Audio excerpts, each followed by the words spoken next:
Good morning. Beautiful. How's everybody doing? Great. Excellent. A little embarrassed that I lost my Minnie Mouse phone case, but I'll pick that up shortly after this. Paul, how are you? I'm good. I have to say, we brought our sneaker game. We didn't coordinate this, but look, do you think we win the sneaker panel of the 4 days? I mean, I think we do. Voting starts here. Absolutely. But no, thank you. Hey, Tom. Yeah. Great to see you. Thank you guys for the time. Thank you, Brand Innovators. So I am Tom Cline, Director of Ad Sales over at Vizio. I'm here with Paul, who needs no introduction, but CEO of Canvas Worldwide, the second largest independent agency globally, representing some huge brands like Kia, Hyundai, Genesis, McDonald's, Zillow Group, many more. Paul also has a past life of lecturing at Columbia, around transformative storytelling in a digital age, so he's way smarter than I am, and looking forward to picking his brain on a few subjects. So first, really wanted to kick things off. We'll talk about data, talk about sports, but really, first and foremost, as a CEO of an ad agency, I'm curious to hear how some of your clients navigate brand versus performance marketing. So I'd love to hear. It's a great place to. I think it's the number one issue in all of marketing is what is the relationship between brand and performance. It's a C-suite core discussion for every CMO, and it should be number one priority for every agency that represents brands. And Forrester did a piece of research recently amongst CMOs, and the universal number one thing that clients want today is they want a full funnel performance model. Easier said than done, but that's the number one thing. And with great respect to anybody who believes they're in performance marketing, we're all in performance marketing. Everything that we do in marketing is in service of performance. So at Canvas many years ago, we said we're going to be the performance mindset agency. So it's not, again, with great respect to people who say, well, we're a performance marketing agency.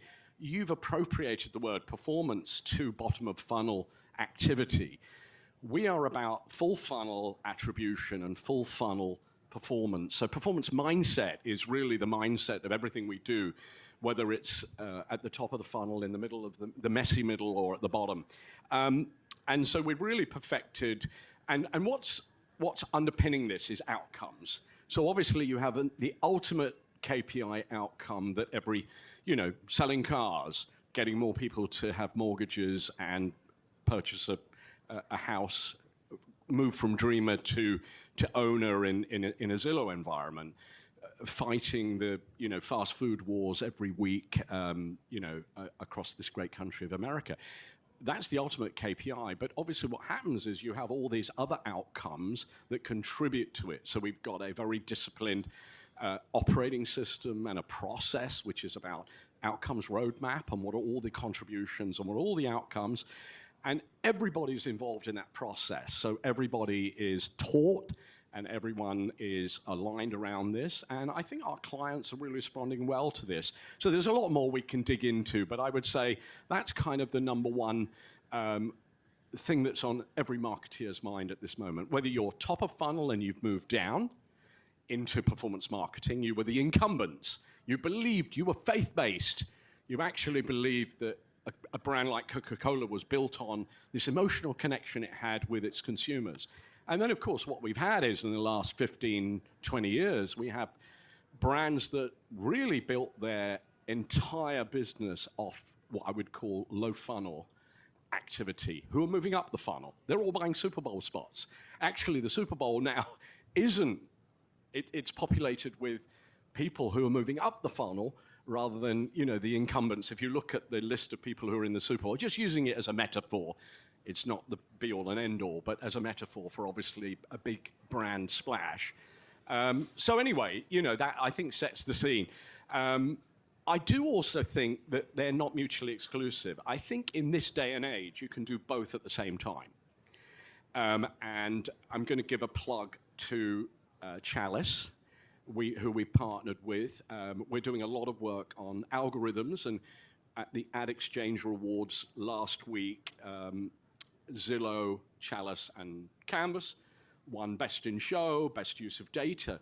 But what we were doing was, and more importantly, the work was obviously incredible algorithmic work to clean up the internet. So what we essentially did was we proved that quality will outperform quantity at the bottom of the funnel, and at the middle of the funnel and at the top of the funnel at the same time. But essentially, by cleaning up the internet, by going for high quality environments, and by the way, this is heretical for an ad agency, but you heard it, and I'm quotable, we paid a premium. We paid a premium, and we blasted the metrics. So there you go. Everyone who is going, you know, the battle to buy the cheapest does not work. It leads you to a lot of dead ends. Back to you, Tom. Love to hear it. Love to hear it. Paul is single-handedly raising CPMs. That's fantastic news. Thank you very much. We're in it together. Let's We're in go. it together. Come on. Awesome. Well, I guess leading a little more into that, let's talk a little bit about data. Obviously, data is all over the place. There's a need to unify fragmented data sources. Everyone has a story. When we're talking data storytelling, how do you see some success there? How does that kind of factor into the bigger picture? That's a great. So I, in a prior life, was the founder of a group called Naked. We populated a thing called communication planning. We said advertising is subset marketing, marketing is subset communications. Everything communicates. So we architected for some of the biggest brands in the world, and we created a new discipline. It was called the communication planner. And it wasn't, by the way, a media planner on steroids. It was someone who understood the value of the CEO's speech, a big event that you might be putting on, the totality of communication. And sitting at Canvas, we were kind of thinking to ourselves, and that was the connective tissue within a client organization. And we were thinking, well, what is this? What is the biggest challenge that we face in data? And I would say the biggest challenge we face in data is that as media platforms atomized, so did measurement. So what we have is, and it was bottom up. So everybody, listen, if you go to Google, we all know, go to Google, Google will say, Google's the answer now, what was the question? You go to Meta, Meta's the answer now, what was the question? You go to NBC, NBC will, it's NBC now, what was the question? You go to anybody, they will have a data source that will justify their existence and their manufacturing plant. So what we said was, in this world of fragmented measurement, what is needed? So we talked to a lot of brands. We kind of figured out what was happening in the C-suite, happening in client organizations. And we said, we're going to create a new discipline, and it's called the data storyteller.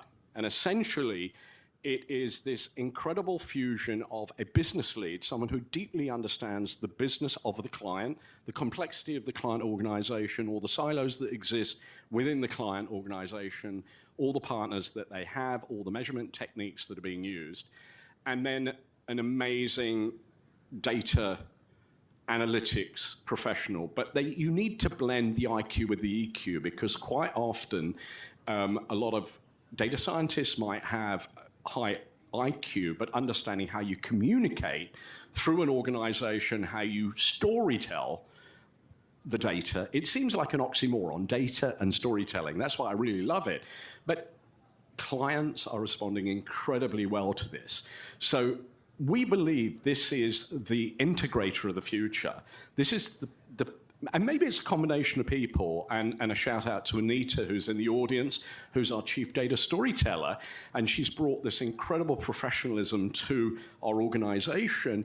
So we're training business leads this deep into attribution, and obviously our data scientists who sit next to them are very deep, but our business leads need to know all the attribution. What are the combinations of techniques that we're using? So obviously some are old school measures, which obviously clients might be wedded to because of historical patterns of, you know, we need to compare it with last year, with last quarter, with new techniques, which are quite often being driven by AI. And we're, at the moment in this, we're not chucking the baby out of the bathwater, but we're really combining a number of measures. But the data storyteller is, and forgive me, I'm nothing but a storyteller. Imagine Shakespeare back in the 16th century was the globe was a bare stage in Southwark in London. And Shakespeare wrote the prologue, and he wrote into each of his plays the ability to stop and say, we're moving in Midsummer Night's Dream. I'm moving from the real world to the fairy world, and explain and help guide you from one transition to another. And that analogy I use for our data storyteller to say, well, actually, if you go to your search expert within a client organization, or even within my organization, they will have all the metrics that show all the optimizations in Bing and Google and what we're doing with AI and the future of that. But that's just part of the puzzle. So the beauty of the storyteller is connecting that with our social measures, with our brand measures, with our business measures. And we're creating new models around this as well. So I think it's an exciting time. I think it really will become the chief integrator. So it won't be the integration officer. I think we do need in client organizations integration officers. But integration was often the people that actually understood process, as opposed to understanding the science of the data that drives the decision making. And because we've got 1,000 channels doesn't mean you use them all. Far from it. But anyway, that's what we're doubling down on, is data storytelling, and it's actually now institutionalized within Canvas across and at the core of our business, as opposed to the analytics group living in an annex of the building. They're at the core of what we do now. Awesome. Cool. So shifting a little bit more towards audience nuances, complex market. I know you mentioned you handle Hispanic buying for a massive brand like McDonald's. I think some of the examples we talked about when you look at the Hispanic audience in LA versus Queens, New York, very different audience nuances. How do you kind of navigate that? What's that look like? It's such a great, I mean, I've got a funny accent, but I'm fully signed up American because I became an American because you guys win everything. In England, like, we would win at figure skating, and then suddenly we would become world champions. But America is such a great country. I'm a fully signed up American. But you know what? You think Europe is complex because of all the different nationalities and languages.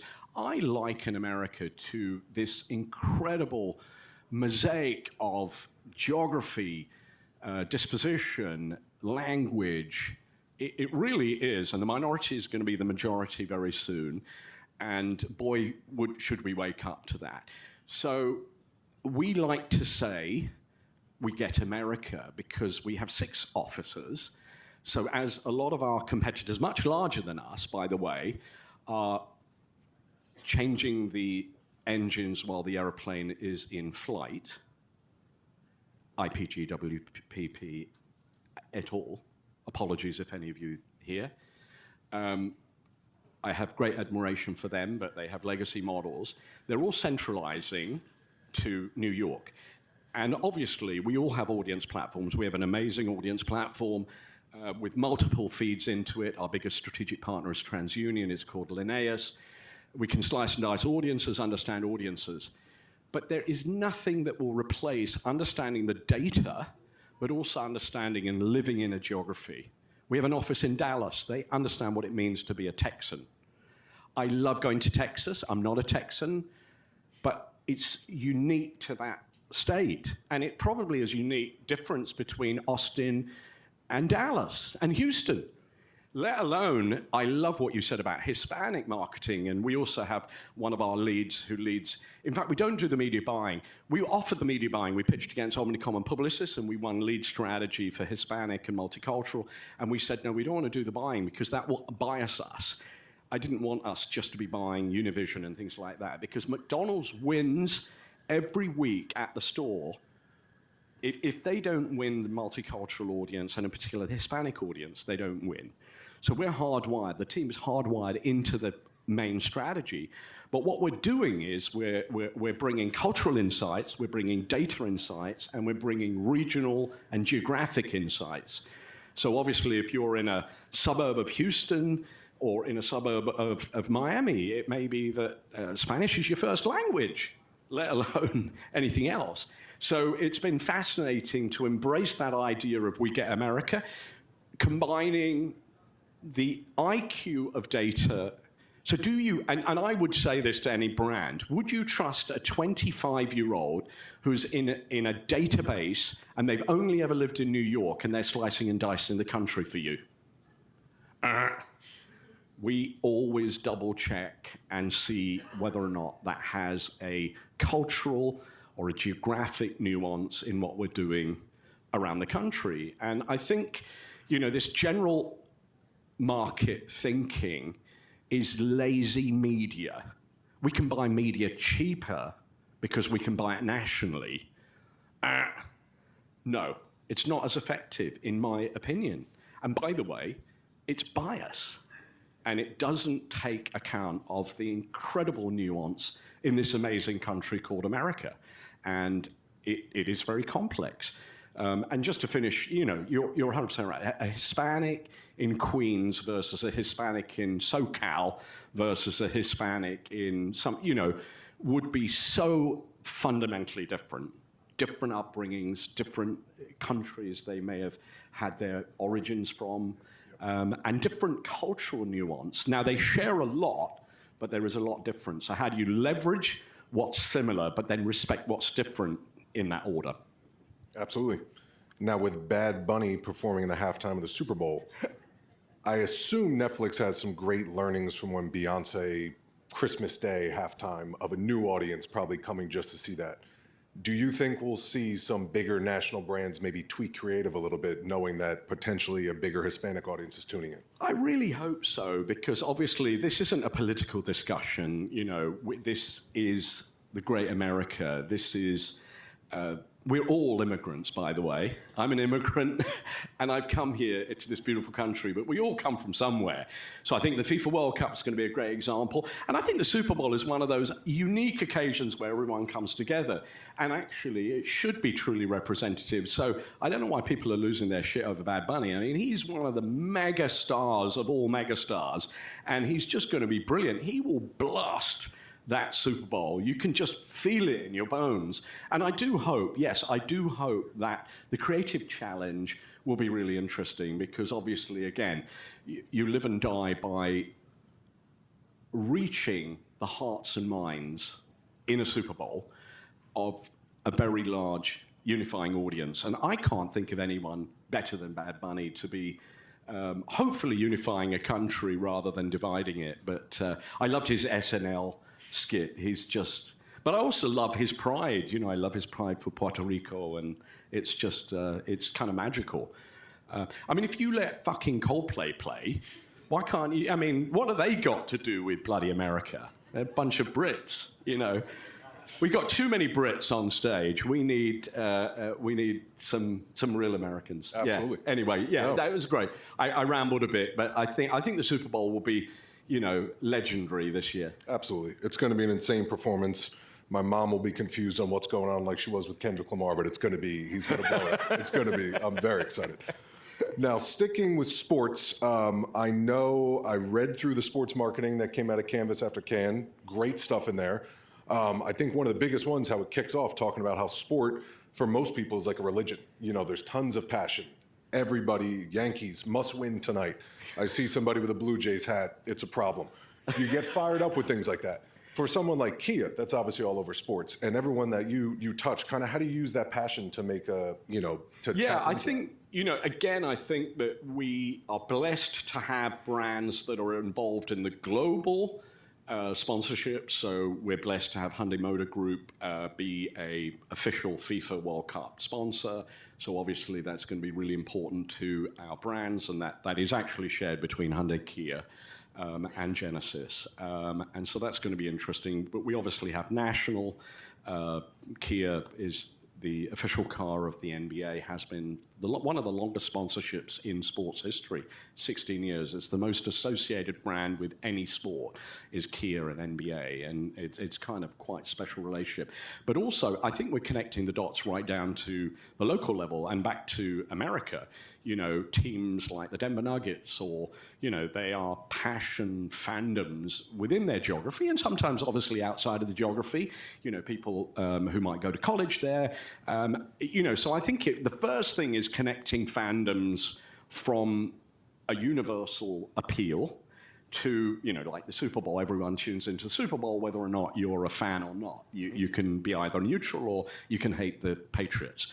But then it's actually taking it to the national level, but then it's activating at a local level. And I think that's often sometimes missed. We do these big brand sponsorships and we get obviously the signage and things like that. So that's the first thing. I think the other thing is a deep appreciation of the data around sport. I mean, obviously, it is the 800-pound gorilla in the media landscape. I mean, we're here at Paramount, obviously, every major media group, every streamer, YouTube, Roger Goodell appearing at the Brandcast for the last 3 years. I mean, you can understand where he sees the future of the NFL.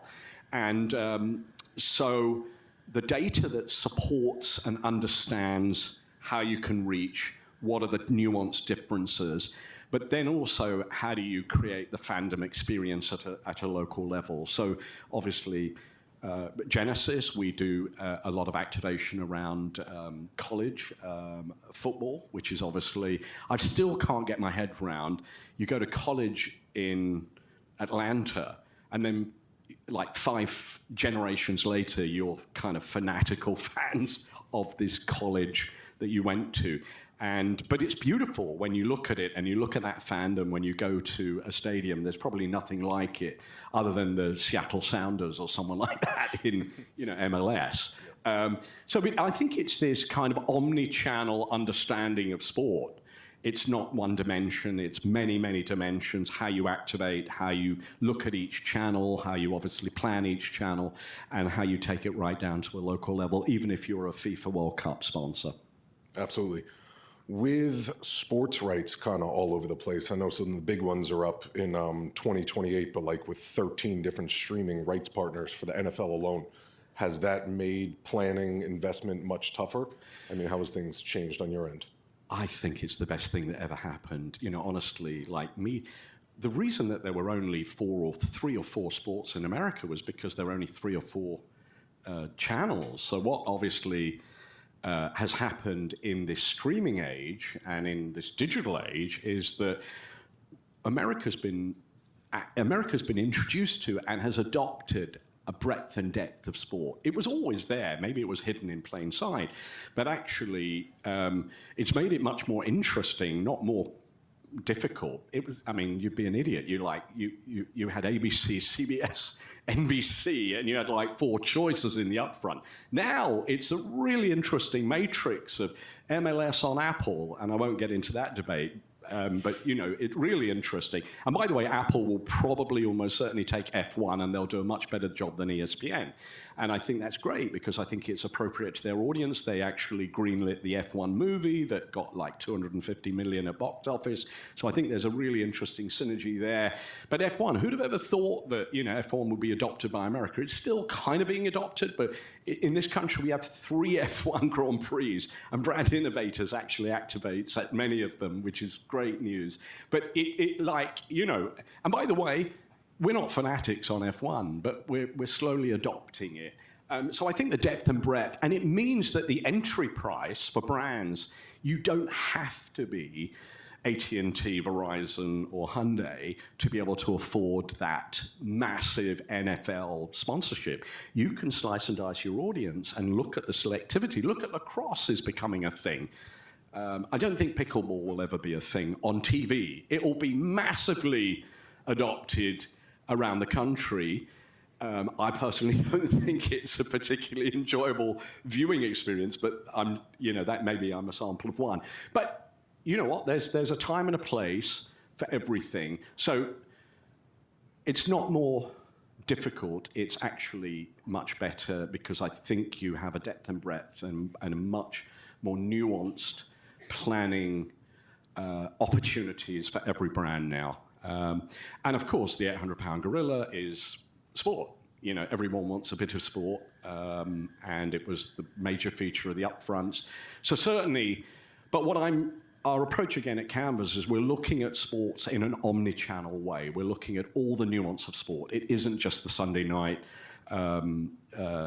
sponsorship of NBC. That's one important component of it. It might actually be the scale component of it, but what are we doing at the team level? What are we doing at the fandom level? What are we doing with digital platforms to obviously activate it? And by the way, even in a programmatic, I mean, there are a lot of people who are looking at sport as a unique opportunity within programmatic as well. So how do you activate sports audiences within, you know, a programmatic? So it really is omni-channel. It isn't just, okay, let's become the national sponsor of Tiddlywinks.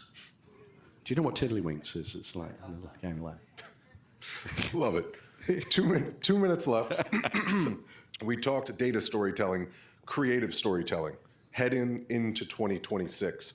How are you approaching influencers, content creatives? Is that something that's going to grow, change? A couple minutes on that. It's such a profound change in what we consider to be creative. So let's just step back. If you look at the WARC study, which was a cross-industry study around brand and performance, we were a part of it, but you know, sponsored by the ANA, the 4As, a massive group of organizations. It's about a 180-page deck.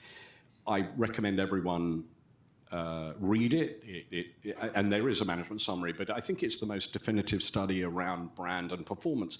But if you step back and you look at the Effies, you look at Cannes Lions, 50% of what is considered to be effective, at least 50%, is the creative, is the content.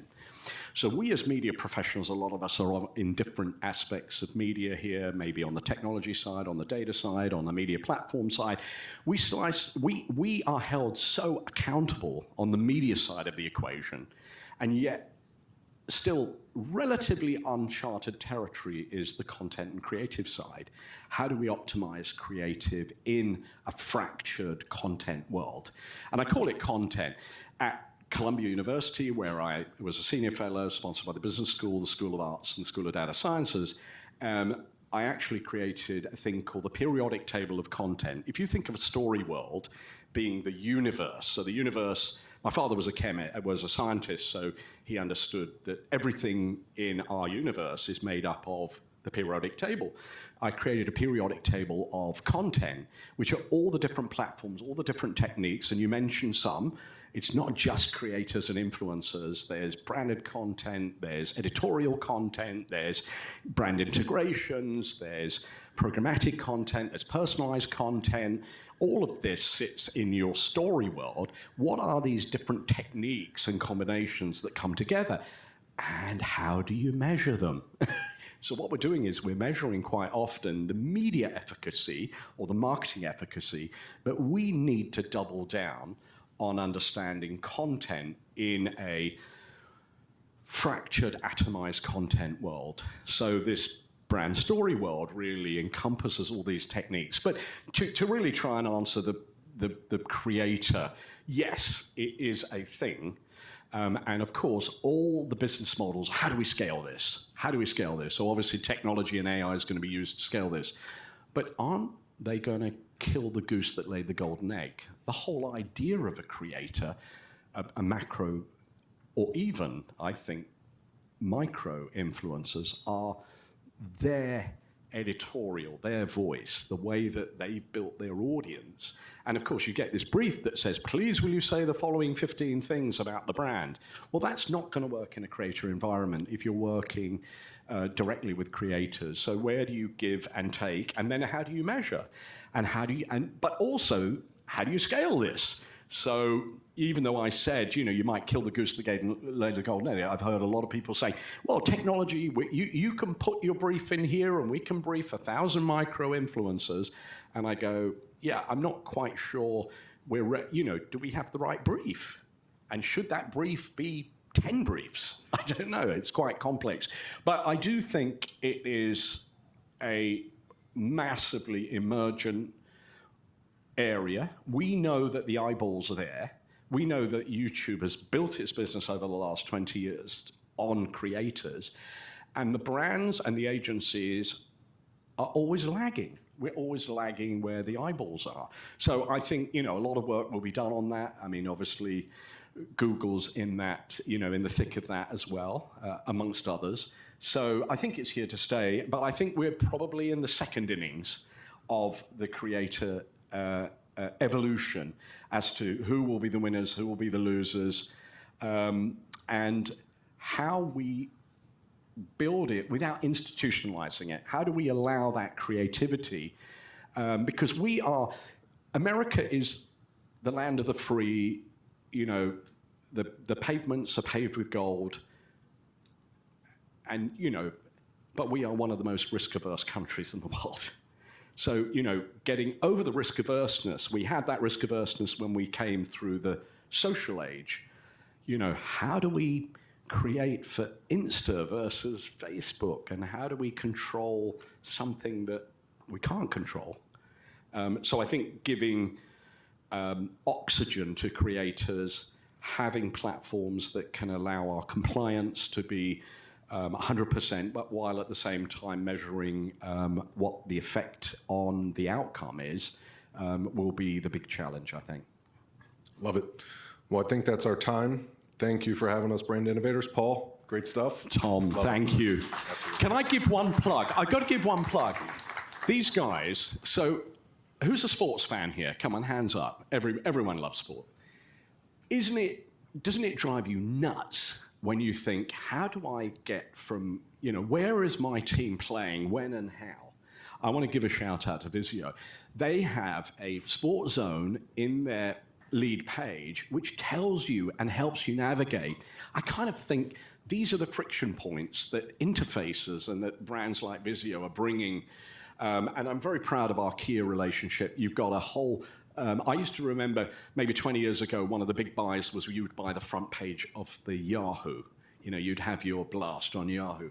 Well, they actually have created a sports zone, I think. Well, not sports zone, a sports interface where you can aggregate all the content, and we're a sponsor of that for Kia, which is fantastic. Absolutely. And we're looking forward to the new season of the NBA. I think starts next week or this week. Is it this week? Let's go Knicks. Okay. Thank you. Thank you. Thank you, Tom.